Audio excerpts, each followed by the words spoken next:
শবে বরাতের রজনীতে এমন একটি নামাজ আছে যেই নামাজ আদায় করলে জিনাহের গুনাহ বলেন, খারাপ কাজ, হারাম কাজ, অন্যায়, অত্যাচার, জিনা, ব্যভিচার, জীবনে যত গুনাহ আছে সব গুনাহ আল্লাহ রব্বুল আলামিন মাফ করে দেবেন।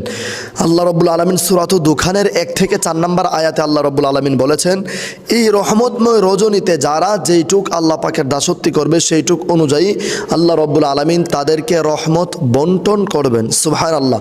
আল্লাহর কোনো বান্দা বান্দিনী যদি শবে বরাতের রজনীতে 8 রাকাত নামাজ এই নিয়মে আদায় করে, এটা শবে বরাতের নামাজ না, এটা গুনাহ মাফের নামাজ।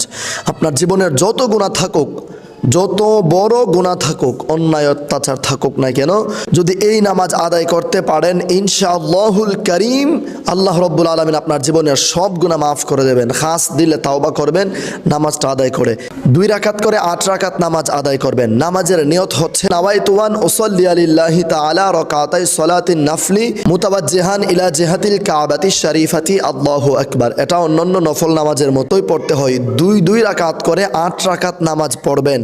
প্রথম রাকাতে সূরা ফাতিহার পর সূরা কদর ইন্না আনজালনাহু ফি লাইলাতিল কদর একবার, আর দ্বিতীয় রাকাতে সূরা ইখলাস কুল হুয়াল্লাহু আহাদ 25 বার।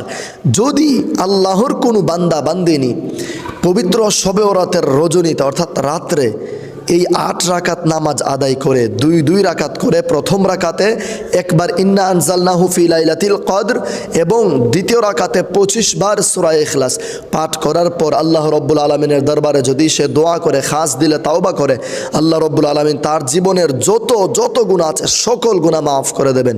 সুবহানাল্লাহি ওয়া বিহামদিহি সুবহানাল্লাহিল আযীম।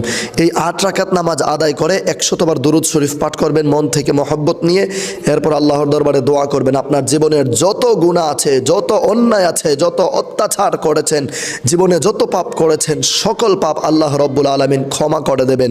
এমনকি যদি আপনি ভুল করে কোনো শিরকও করে থাকেন, ভুল করে যদি আপনি শিরক করে ফেলেন, যেমন আপনি কোনো সময় কারুর ধোকায় পড়ে আপনি আল্লাহর সাথে শিরক করে ফেলেছেন। শিরক বলতে আপনি কোনো দেবদেবীর পূজা করে ফেলেছেন, আপনি আল্লাহ রব্বুল আলামিনের সাথে অন্য কাউকে শরিক করে ফেলেছেন, মানে আপনি অন্য কেউ আপনাকে ধোকা দিয়েছে, তার ধোকায় পড়ে আপনি সাময়িক একটু সময়ের জন্য হলেও আপনি যদি শিরক করে ফেলে থাকেন, এরপর হঠাৎ করে যদি আপনি মনে করেন যে না আমি তো অনেক বড় ভুল করেছি, আল্লাহ রব্বুল আলামিন ছাড়া তো আর কোনো খোদা নেই, আল্লাহর সাথে তো কাউকে শরিক করা যাবে না, আল্লাহ তো একই, আল্লাহর সাথে কারোর তুলনা নেই, তিনি স্রষ্টা আর আমরা সবাই সৃষ্টি, পৃথিবীতে যা আছে পৃথিবী সহ আল্লাহর সৃষ্টি আর তিনি হচ্ছে স্রষ্টা। তো এমনইভাবে যদি আপনার কোনো কুফরিও হয়ে যায়, কোনো শিরকও হয়ে যায়, পরে আপনি বুঝতে পেরেছেন কিন্তু আল্লাহ রব্বুল আলামিনের দরবারে শিরকের গুনাহ কোনো সময় মাফ হয় না, কিন্তু